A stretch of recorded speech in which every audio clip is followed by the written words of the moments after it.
आज हम स्टडी करेंगे लैक्टेशन या नर्सिंग के बारे में। तो लैक्टेशन किसे कहा जाता है? लैक्टेशन कहा जाता है दूध पिलाने को, जैसे कि यहाँ पर हम अपने सामने डायग्राम में भी देख रहे हैं।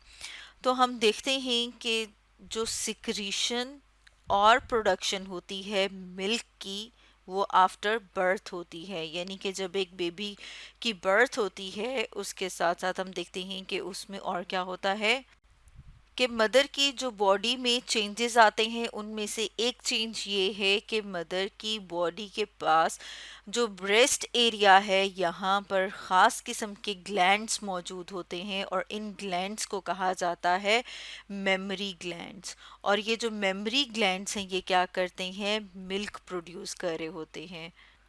लेकिन हम देखते हैं कि जब एक बेबी की बर्थ होती है उस टाइम पर जो ब्रेस्ट की सिक्रीशन है वो क्या होती है? वो एक ख़ास येलो कलर की होती है जिसे कि क्लोस्ट्रम कहा जाता है। यानी कि उसे हम मिल्क नहीं कहते, उसे क्लोस्ट्रम कहते हैं। और ये जो है सिक्रीशन, इसके अंदर एक ख़ास किस्म की प्रोटीन की तादाद काफ़ी ज़्यादा होती है। तो हम कहते हैं कि ये जो क्लोस्ट्रम है ये क्या होता है? ये रिच इन प्रोटीन होता है जिसे कि ग्लोब्यूलिन कहा जाता है। इस इसके साथ साथ हम देखते हैं कि ये वाली जो सिक्रीशन है जिसे कि हम कह रहे हैं कि कोलोस्ट्रम है, इसके पास फैट की तादाद बहुत कम होती है और इसके पास जो लैक्टोज की जो तादाद है वो भी कम होती है। वैसे अगर हम मिल्क की बात करें तो उसमें लैक्टोज की कंसंट्रेशन जो है वो अच्छी खासी होती है। लेकिन हम देखते हैं कि आफ्टर बर्थ जो कोलोस्ट्रम है, जो कि हम कह रहे हैं येलो इन कलर है, उसके हम मिल्क इसीलिए नहीं कह रहे होते क्योंकि उसके अंदर लैक्टोज जो है वो कम होता है। अब ये जो फर्स्ट सिक्रीशन होती है ये क्या कर रही है? ये बेबी को न्यूट्रिशन प्रोवाइड कर रही है। इसके अलावा हम देखते हैं कि इसमें ख़ास किस्म की एंटीबॉडीज़ होती हैं। एंटीबॉडीज़ जो है वो ख़ास किस्म की प्रोटीन्स होती हैं जो कि इम्यूनिटी डेवलप करती हैं, यानी क़ुव्वत मुदाफ़ियत जो है वो बच्चे में पैदा करती हैं। और इसमें भी एक ख़ास किस्म की एंटीबॉडी जिसे कि आईजीए कहा जाता है वो प्रेजेंट होती है, जो प्रोटेक्ट करती है एक नर्सिंग बेबी को इन्फेक्शन से। नर्सिंग बेबी हम क्यों कह रहे हैं? क्योंकि जो मदर फीड पर होता है, जो बच्चा माँ का दूध पी रहा है, उसे हम कहते हैं कि वो क्या है? वो नर्सिंग बेबी है। तो उस बच्चे में हम देखते हैं कि क़ुव्वत मुदाफ़ियत ज़्यादा होती है अगर हम उसको कंपेयर करें ऐसे बच्चों से जो कि मदर फीड पर नहीं होते, यानी कि जो कि माँ का दूध नहीं पी रहे होते। अब अगर हम साथ में जो मेमोरी ग्लैंड्स हैं, या हम कहते हैं कि जो कहाँ पर मौजूद हैं, ब्रेस्ट में मौजूद हैं, उनके स्ट्रक्चर को अपने सामने देख लेते हैं।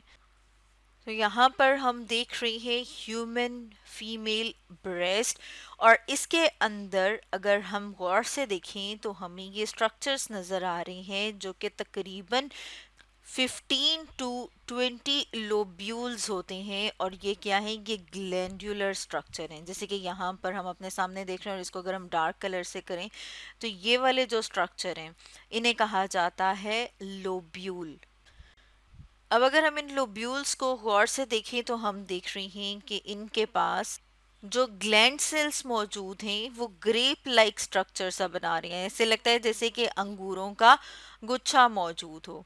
और उस जो ग्रेप लाइक स्ट्रक्चर या ग्रेप लाइक क्लस्टर क्लस्टर जो गुच्छा होता है उसे कहा जाता है एल्व्यूलाई।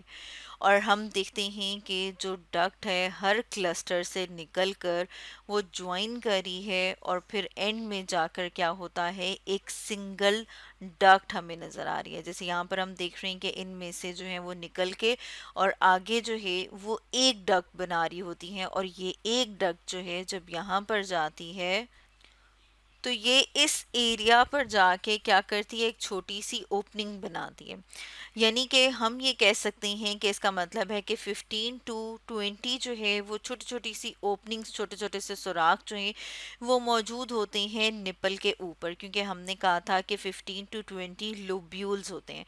अब फिर हमने देखा कि उन सारे लोब्यूल्स में से क्या हो रहा है? एक एक डक्ट आगे तक जा रही है, और ये एक एक डक्ट आगे तक जाती है। तो ये वाला जो रीजन है जिसे कि निप्पल कहा जाता है, वहाँ पर छोटी छोटी सी ओपनिंग्स मौजूद होती हैं। इसके अलावा अगर हम और स्ट्रक्चर्स को देखें तो यहाँ पर हमें नज़र आ रहा है कि ये वाला जो एरिया है इसे एरियोला कहा जाता है। इसके अलावा जो डक्ट्स हैं इन्हें मिल्क डक्ट कहा जाता है। यहाँ पर जो टिश्यूज़ नज़र आ रहे हैं ये एडिपोज टिश्यू हैं, और बाहर जो है हमारी बॉडी को कवर किया हुआ होता है स्किन ने। इसके अलावा यहाँ पर जो हम रीजन देख रहे हैं ये चेस्ट वॉल है, और ये जो हमें बोन का पार्ट नज़र आ रहा है ये रिब्स हैं। ये तो हमने देखा स्ट्रक्चर, लेकिन अब अगर हम ये बात करें कि हार्मोन्स का क्या रोल है मिल्क के प्रोडक्शन में, तो उसमें हम देखते हैं कि प्रोलैक्टिन एक हार्मोन है जिसका बहुत ही इम्पॉर्टेंट रोल होता है मिल्क की प्रोडक्शन में।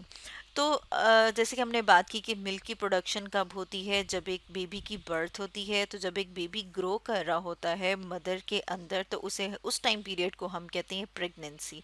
तो जो प्रेगनेंसी का टाइम पीरियड है उसमें हम देखते हैं कि एंड के ऊपर क्या होता है, एस्ट्रोजन, प्रोजेस्टेरॉन, इसके अलावा जो है वो लैक्टोजन, ये सारे के सारे हार्मोन जो हैं इनका जो लेवल है वो बढ़ जाता है। और उसमें से इनके जो लेवल है इनके इंक्रीज करने की वजह से मैसेज भेजा जाता है ब्रेन के एक पार्ट को जिसे कि हाइपोथैलेमस कहा जाता है। जैसे कि यहाँ पर हमने देखे कि क्या कर रहे हैं, ये स्टिमुलेट करता है हाइपोथैलेमस को, और फिर हाइपोथैलेमस जो है वो एक ख़ास किस्म का हार्मोन रिलीज करता है, और उस हार्मोन को कहा जाता है प्रोलैक्टिन रिलीजिंग हार्मोन। अब ये जो प्रोलैक्टिन रिलीजिंग हार्मोन है ये हमारी बॉडी का ग्लैंड जिसे कि मास्टर ग्लैंड कहा जाता है, और उस मास्टर ग्लैंड को हम क्या कहते हैं, पिट्यूटरी ग्लैंड। ये पिट्यूटरी ग्लैंड के भी हम देखते हैं कि डिफरेंट लोब्स होते हैं, तो उसमें से ये टारगेट करता है इंटीरियर लोब को, यानी कि प्रोलैक्टिन रिलीजिंग हार्मोन जो है वो स्टिमुलेट करता है इंटीरियर पिट्यूटरी ग्लैंड को।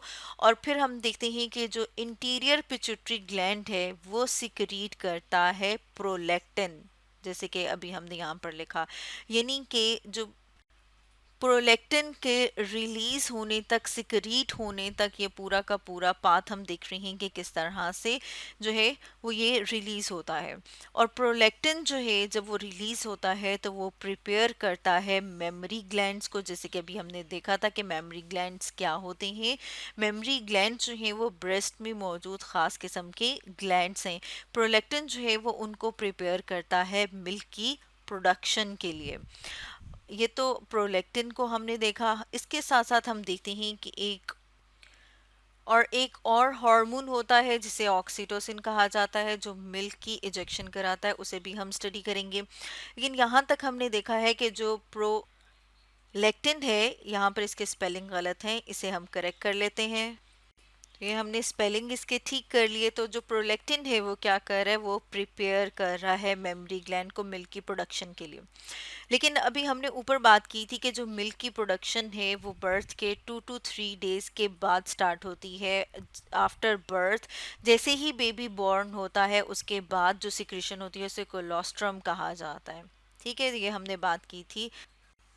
और जब मिल्क प्रोडक्शन इतनी हो जाती है कि जो मेमोरी ग्लैंड है वो मिल्क से फुल हो जाते हैं, तो फिर उसके बाद एक ख़ास किस्म का न्यूरोट्रांसमीटर जिसे कि सीरोटोनिन कहा जाता है वो सिंथेसाइज होता है।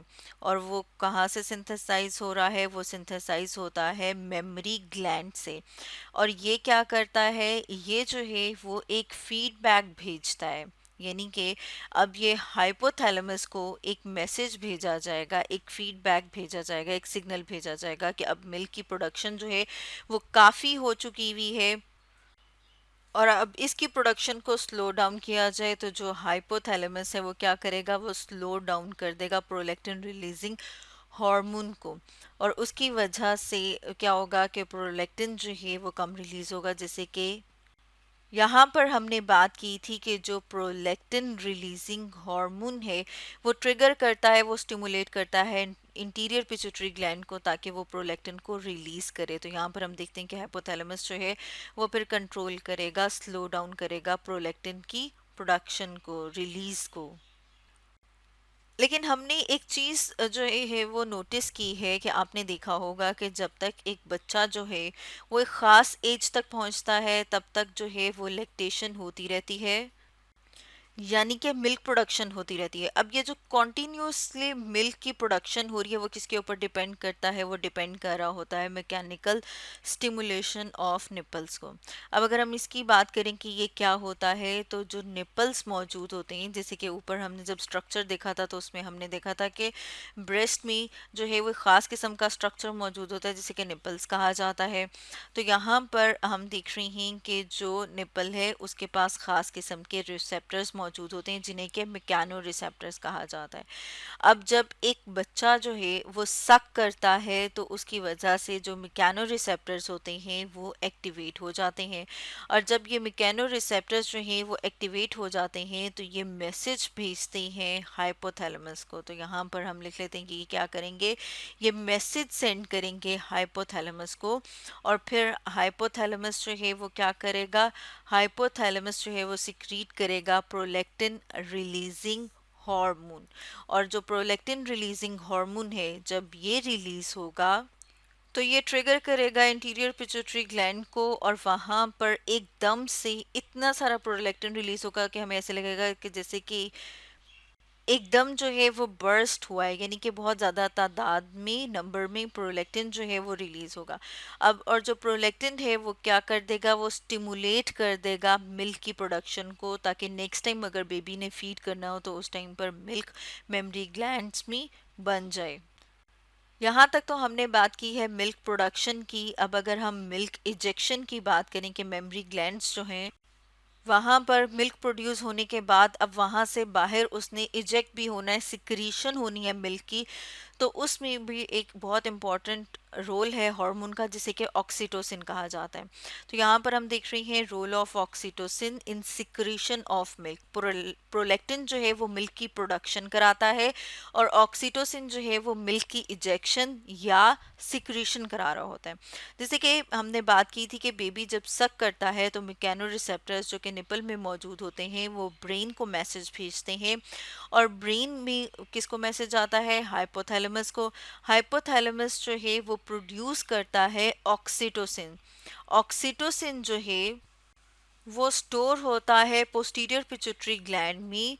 तो यहाँ पर हम देखते हैं कि हाइपोथैलेमस जो है वो फिर मैसेज भेजता है पोस्टीरियर पिट्यूटरी ग्लैंड को, और फिर वहाँ से रिलीज किया जाता है ऑक्सीटोसिन। और ऑक्सीटोसिन काम क्या करता है, ऑक्सीटोसिन जो है मिल्क डक्ट्स जो होती हैं उनको डायलेट कराता है, और साथ साथ हम देखते हैं कि ये प्रोमोट करता है ejection of milk from alveoli, या फिर हमने जैसे बात की थी ना कि जो निपल वाला स्ट्रक्चर है वहाँ पर छोटे छोटे से पोर्स मौजूद होते हैं, तो उनसे जो है मिल्क की इजेक्शन होती है जब ऑक्सीटोसिन रिलीज होता है।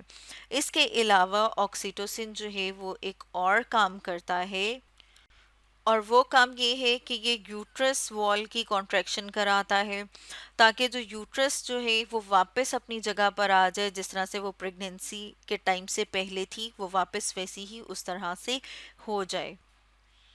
एक और चीज़ को अगर हम देखें कि अगर नर्सिंग जो है वो डिसकंटिन्यू हो जाए, स्टॉप हो जाए, बेबी अगर सक नहीं करेगा, तो फिर क्या होगा, मैकेनो रिसेप्टर्स जो है वो एक्टिवेट नहीं होंगे। मैकेनो रिसेप्टर्स अगर एक्टिवेट नहीं होंगे तो ये जो हार्मोन्स हैं ये रिलीज नहीं होंगे, और जब ये हार्मोन्स जो हैं वो रिलीज नहीं होंगे तो हम देखते हैं कि विद इन अ वीक, यानी कि 1 वीक के अंदर अंदर जो मेमरी ग्लैंड्स हैं उनकी जो मिल्क प्रोडक्शन की एबिलिटी है वो ख़त्म हो जाती है।